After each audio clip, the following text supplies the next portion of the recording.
வாணி சரஸ்வதியே துர்காதி மகாலட்சுமி பாவையர் வீட்டினில் பூஜைக்கு அழைத்தோம் பாவையர் வீட்டினில் பூஜைக்கு அழைத்தோம் ஸ்ரீநவராத்திரியே 9 நாள் சுபராத்திரியே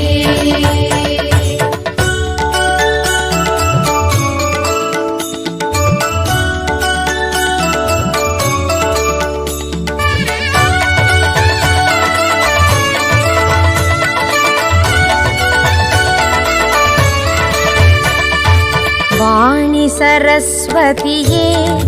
துர்கா ஆதி மகாலட்சுமி பாவையர் வீட்டினில் பூஜைக்கு அழைத்தோம் பாவையர் வீட்டினில் பூஜைக்கு அழைத்தோம் ஸ்ரீநவராத்திரியே 9